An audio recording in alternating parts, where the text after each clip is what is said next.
Welcome to the Northern Business Podcast. Each week we talk to people who are active in business in the north of England about how growth is happening in our part of the world. We're sponsored by Vertu Motors. That's one of the UK's largest motor retailers. You can see its website at vertumotors.com. I'm Graham Robb. I own Recognition PR. We help scores of businesses to promote their products and their services. Some feature in this podcast. Now don't miss an episode. You can subscribe on YouTube or wherever you get your podcast, or watch us on LinkedIn. We'll have a repeat throughout the weekend. Now, both of our guests today are joining me down the line. We've got Rachel Chambers, who's Managing Director at Clear6 Limited, and Marie Cooper, who's CEO at CBE+. Now, both these women are highly active and experienced in the field of manufacturing. They're going to give us a lot of insight into how manufacturing is really driving our economy at the moment and the kind of trends that are happening within the sector. First, if I ask Rachel, Clear6 is an unusual vehicle, a business that goes in and helps out. I was going to say troubleshoots, but maybe project assists is a better way of putting it. Yeah, so I first ask the question, what is your problem? And usually it's commercial, operational, and I can just provide support and advice for growth. And that could be multiple things, whether it's managing particular projects, helping them with their operational challenges, their supply chain challenges as well. I guess because I've worked in a lot of sectors, I can bring that experience and support to them. And you go in at a high C-suite level as a commercial operator or an operations director, so commercial director, operations director level that you operate in. And I just want to tell our viewers and listeners that you are also one of the people behind the initiative driving the electric revolution. Now that's centred in northeast England near Nissan. Tell people what that is. So that was my baby really for a long time, and that was an initiative when all the net zero targets that were set by government. It was investment that was given to support the supply chain or the growth in supply chain.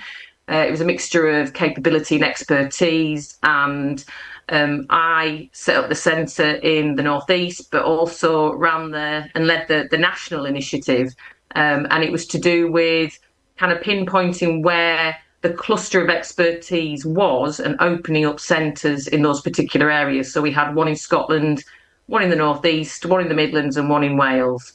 Fantastic. I've actually been to the centre in the northeast. I was lucky enough to take a business editor of the Sunday Times there at the beginning of this year, and it has some very advanced equipment in the field of production for batteries, electric drives for vehicles, where concepts can be experimented with.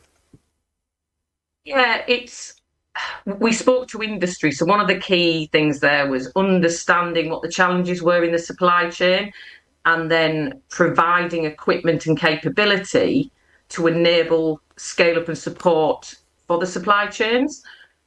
So honestly, I think I spoke to about 400 companies. I'm quite well known. But it was to try and find out actually what it is they needed and filling the gaps that you currently couldn't get in the UK, rather than adding more capability that is still existing in the UK. So this is unique capability, and we then brought in experts to look at how do you create a power electronics assembly line, and equally how do you create an electric machine assembly line, which is what you would have seen at the centre. Yes, absolutely. And just before we leave your experience and go into the general themes and talk to Marie as well, you're also on the advisory board of a company called Clean Drive, Clean with a K. Now this is about electrification as well. You take some of that experience. Tell us about that business.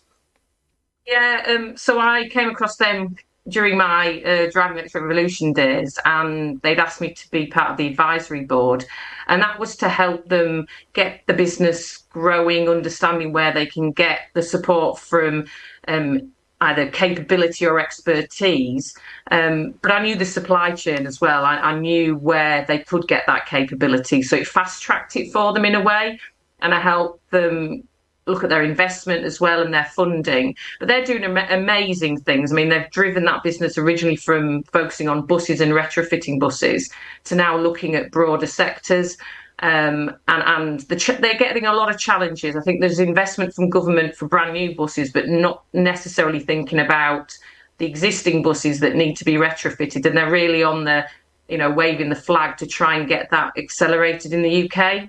It sounds like a fantastic concept. Retrofitting vehicles has happened a lot in luxury cars. I mean, I think when he was Prince Charles rather than King Charles, he had an electric either Jaguar or Aston Martin that featured in Kate and William's wedding, if I remember rightly. So luxury cars can do it. Why not buses?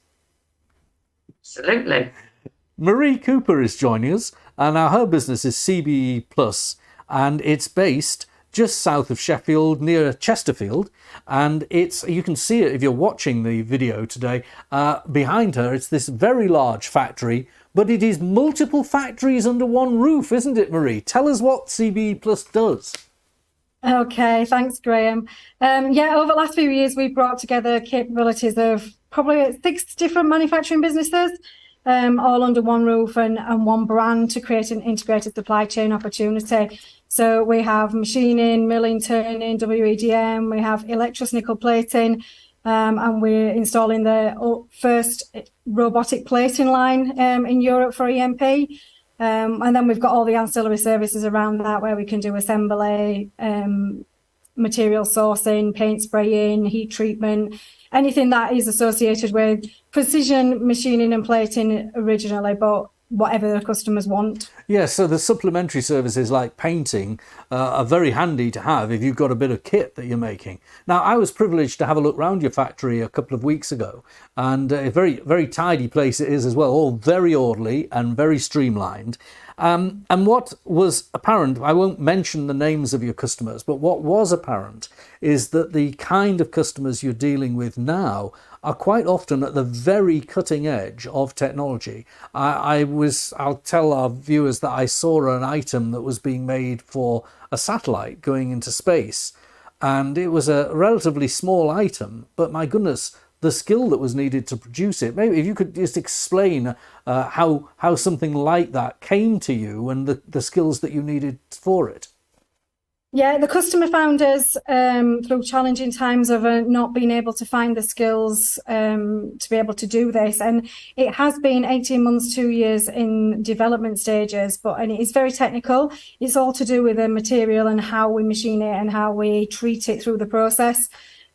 Quite complex, but yeah, it does actually excel the capabilities we've got here at CBE. And without giving the item away, because it's not my purpose to do that, but the item was about the size of a compact disc, maybe a bit bigger, and I saw this pile of items about like looking at a pile of CDs, and you were telling me that's worth tens of thousands of pounds, that pile of items, because it was so precision and so carefully milled out of the composite material that you were given. Absolutely. So machining time, but also the price of the material. It is really quite specialist material. Okay, so Marie, your business has come together, and over the last few years, you've brought all these things under one roof. To what extent there does your, because you're in a supply chain now, you're a primary supplier to lots of large and respected manufacturing businesses. To what extent does the fact that you have multidisciplinary skills help you get more clients? It's worked considerably, and it's the vision I had off the back of one customer, I'll be honest, back in 2017 when I acquired the first business. And they gave me the idea to pull the integrated supply chain together for something that they were really facing challenges with. But yeah, it's open doors, having everything under one roof. And quite honestly, plating and machining have a bit of a frictional relationship. They usually, when we've plated something, they blame the machinist if the finish is not great. So having that combination of machining and plating actually takes away the onus of, well, it's your fault, not ours. So ultimately, it's down to us to get that perfect finish and do it more efficiently and more effectively. Okay, well, for our viewers, I'll put you both on screen now, and let's talk about some of the issues that are being faced in the manufacturing firms that you're involved with. Let's start with the challenge that you have to be innovative, to find new ways of doing things. Innovation maybe in a technical sense, like the latest technology, but innovation also in a process sense. Now, clearly, Marie, by bringing everything under one roof, you've delivered something quite innovative in the process. Yeah, and it's been quite challenging, but it is exactly that. It's thinking outside the box. What can we do? And the biggest challenge is actually explaining to customers what we can do and how we can actually help by what we've pulled together. And quite clearly through COVID, not being able to visualize or see or have customers to site were really challenging times to do that. But since then, opening the site and having open days and getting customers actually to come and see, the penny starts to drop and people can actually say, oh, I actually understand what you mean now, or didn't realize you could do that. And it just opens the doors. So, really worked a lot on our marketing and as branding to how we actually promote what we can deliver. Okay, now Rachel, if you go into a business where they've got a new project, or you ask them what's the problem you want them to have solved, they want to have solved by you, how easy is it to think outside the box if you're a business that's done it the same way year in, year out? And how do you encourage this way of thinking? I guess I would say data is king. If you've got examples, which I've got plenty of, and I think the beauty of the stuff that I've done is working with universities. I mean, if you think of the leading universities, the UK has them. It's phenomenal, as well as research and technical organisations like the Catapult. So I have first-hand knowledge of things that are innovative, things that are going to work and not going to work. Not across everything. I'm not, an expert across everything, but I can bring those examples. But I think it's just getting that buy-in. So first of all, when I go into a business, it's usually through my reputation, I guess, and introductions. So there's a trust already. But it's taking time to walk around and have a look, see what they're doing at different levels, and then giving them some ideas.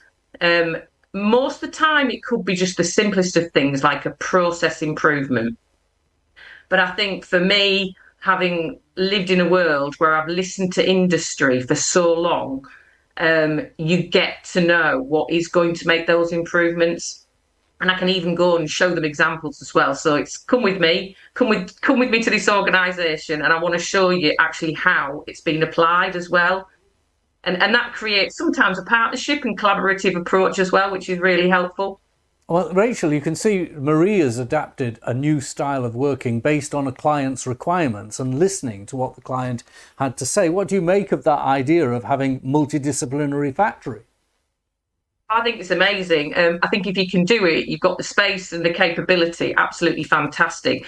And one of the things I always try and encourage with the clients that I work with typically is to look at slightly different things, like why not partner with this company, and be open to different relationships, because I think you can be stronger with more capability. And what Marie was talking about then, I was kind of frantically nodding, is because I see it all the time. And if you can do it from start to finish and provide something that a customer will just be wowed with, it reduces all those complaints as well if you're doing end to end. Rather than having to outsource a lot of it. Now, Marie... It's not possible everywhere though, Graham, but I think if you can do it in-house, absolutely. Marie, Rachel was also talking about collaboration. And one of the things I've noticed in your business, looking at the notes, was that you're a member of lots of different trade bodies. You do like to meet people who are in your own trade and learn and share experiences. Absolutely. I've learned so much from people who have been there, done it and wore the t-shirt over the years, or, learn from their experiences. One wise man once told me, learn from my mistakes and it'll be less costly and less timely for you. So why would you not take that advice and waste time and money for something that you can actually talk to each other? And I've found business people want to help each other.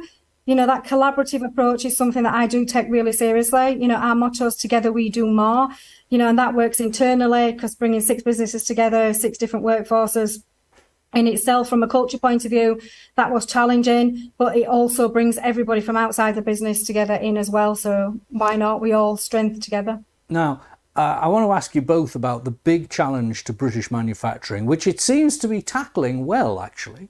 And that is productivity. In fact, if the service sector or the public sector could replicate the manufacturing sector's productivity gains over the last 10 years, I'm sure the country would be in a better state. I don't know. I put that out for you to consider. But what are you seeing as as the productivity solutions that are coming forward? Rachel? Oh, I think it's multifaceted. I think you've got different skill sets, integrating digital and automation, AI. I think it's quite challenging for organisations if you think of all the recent disruptions as well. But I think you've got to focus on those areas to improve that productivity, bringing in higher skilled people, getting them to adopt that technology.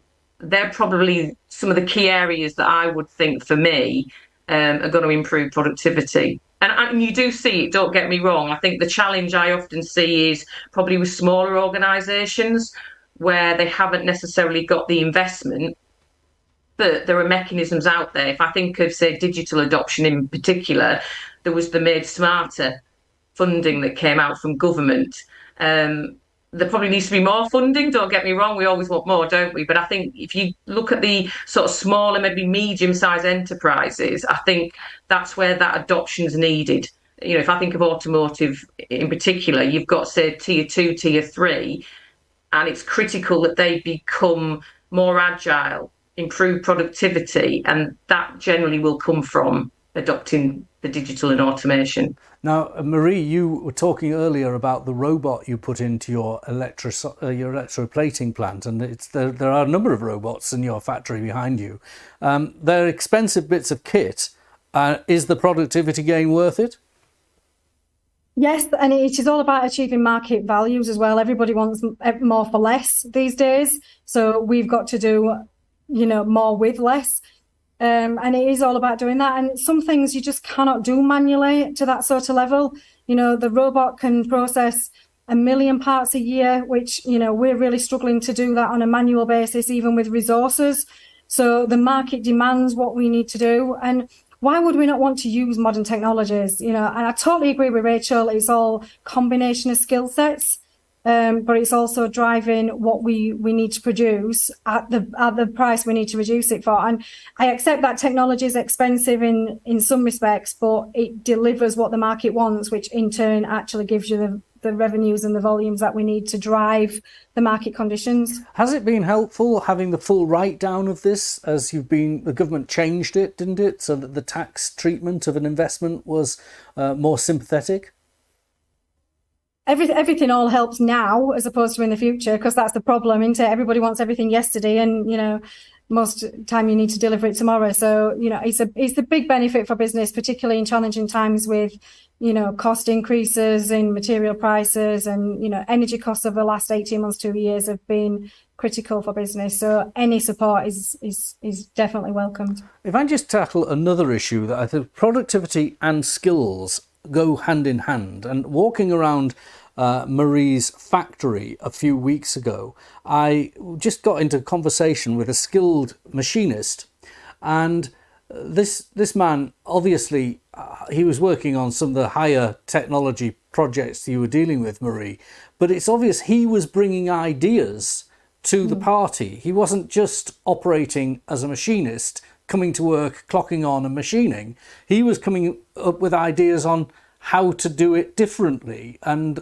it felt very collaborative within the workforce as a way of sharing skills, and there was no resistance to the technology that you're bringing in.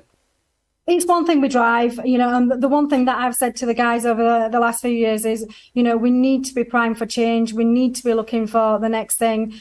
And, they are very, very technical. So why not use their expertise to be better? I don't even pretend to even start where they are from a technical point of view. But the drive from us is to, the customer wants more, they want better. And it's one of the reasons why that project has worked, is because our guys have been initiative. They've been driving the changes. They've been looking for ideas of how to actually make it work. And then we've made it work. And Rachel, is that something you're seeing when you go into different businesses, that approach from Marie, the ground up solving some of the productivity problems because you're getting people who want to solve them? Yeah, and if I don't see it, it's certainly initiatives that I would suggest. I think getting that engagement and people buy-in, if you're going to introduce technology, you've got to get that buy-in. You don't want them to resent that poor robot that's coming in. You want them to work with it. And And it's the plus side. I think that there's almost people think, oh, well, you're going to get rid of my job if you're bringing in a robot. Absolutely not. You're going to improve their skills because they're going to have to operate that robot. And like Marie said, the robot doesn't replace people. There are things that are needed to be done by a skilled person. And I think, the other things that I see as well is if I look at, say, engineering manufacturing in particular with skills, I'm trying to open people up to changing the perception of manufacturing. And it's still a massive challenge, getting people to understand actually the diverse and rewarding opportunities that you get in manufacturing, looking at the fact that you can start to look at digital, AR, AI, VR. And I'm also actually bringing in organisations to some of my clients that are providing blended learning. So they can start to look at AR, VR capability, whether it's a VR headset, whether it's immersive technology. So you're actually getting buy-in from the younger generation as well, who are used to that. They're on their games, et cetera, And so it's trying to look at just different innovative ways of getting people's buy-in at different levels. Can I just touch on that as well, Graham? Because, it's one of the things that we've seen bringing the capabilities of the business together, because the automation doesn't change the skill set you need to program that machine to do exactly what you need it to do. And it was one of the conversations we had when we put the robotic plating line in, is the guys were skeptical. They did exactly everything that you expect them to do. It's going to replace my jobs, it's going to do all this. And actually, once we've started to put it in, we've had the conversations. The technical expertise of the team on plating, combined with the programming of the actual machines to do what you want it to do, has been quite powerful, because all our CNC machines have been programmed. So the technical expertise from the machining guys is they know what it needs to do and they program it. So using the expertise of the plating guys, but then using the programming expertise of the machinists to actually say, right, this robot's going to do exactly what you do manually, but it's going to do it programmed. It's opened their eyes to the simplicity of actually applying automation. And you've bought capacity, because that robot can work in the night. It doesn't have to clock in and out. 24/7, and it don't give you arguments. Right, now listen, I want my last question, my last theme for the discussion before we close today. It's been fascinating to hear you both. Is about the appetite for risk and investment. And Marie, you, I think, personify someone who has had an appetite because you've actually invested. It's my understanding that you own 100% of this business. How did this come about, and how did you end up owning all these shares and having all that responsibility? And what is your personal appetite for risk? Must be very high. No, quite honestly, it's been challenging. It's about taking opportunities, acquiring the businesses. I acquired some of them, and the owners, they knew they wanted to exit. They got retirement plans, or they didn't really want to run businesses anymore. They've gone to the point of their skill sets where they wanted to exit. Some, they just wanted to sell, wanted to stay in, but didn't quite get the bigger picture. And, I really saw what you see behind me as the vision of the business and growing it. Some of them didn't, so we've just exited them and grown out. So it's just been a little bit of a step by step. Marie owns a little bit more, Marie put a bit more money in, Marie put, a little bit more investment in. And it was just through opportunities that arisen, or the vision, or customers came to us and said, can you do this? So it's just sort of evolved. I'm not going to take credit for being planned. Do you ever wake up on the first day of the month, like Monday next week, and think, oh my goodness, I've got all these mortgages to pay, I've got all this responsibility? Does it ever overwhelm you? Yes, it does. And quite frankly, through COVID was worse. We weren't in the greatest position in businesses, like a lot. We have struggled. We have faced a lot of challenges. Exiting the shareholders and moving sites was costly. It was investment that I didn't plan. But the vision that you see behind me is what's kept me going. But yeah, it does give you sleepless nights as a business owner. It is the responsibility on your head, but it is all about driving the team of people that support actually making things happen and working with me. Not for me. All right. And Rachel, what's your view when you look around the businesses you're working with in the appetite for risk? Now, we all know that banks are a little more cautious than they used to be. And we know that the government will fund when it can, but, resources are small. But in the end, it boils down to the owner, the person in the arena, like Marie, and their appetite to risk, doesn't it? Yeah, I think I must attract the risk takers. I guess I guess for me, it's about planning that risk to a degree. So some things are opportunist, like Marie said, but I think also you've got to have a strategy around that. And actually, what do you want to do as a business? And I have quite a lot of these conversations, and I actually always comes back to me that it's about knowing people, knowing the sectors that I'm going into, and knowing maybe actually some of the opportunities that could come their way. I'm kind of the queen of networking, really. And if I think of, organizations they can talk to or partner with, and maybe look at, joint ventures. One of my other clients, I wrote a paper for a joint venture because I saw a commercial opportunity. They maybe don't have the appetite for risk at the moment, but I think that's to do with, to be fair, the economic political environment. But sometimes that actually provides a benefit as well. But I guess it's planning that. So it's getting them to just see a little bit differently often is the case. Well, Rachel, Marie, it's been a great pleasure talking to you on the Northern Business Podcast. I'm sure I'll have you both back if you will come back and talk about your experiences. The best of luck to you, and thank you very much for joining me. Thanks, All right, Graham. thank you. Well, that's it for today's episode. Thanks to the podcast producer, Harry Sinclair, and our technical operator, Robin Campbell. Join us next time. Never miss an episode by liking and rating and subscribing on YouTube or wherever you get your podcasts.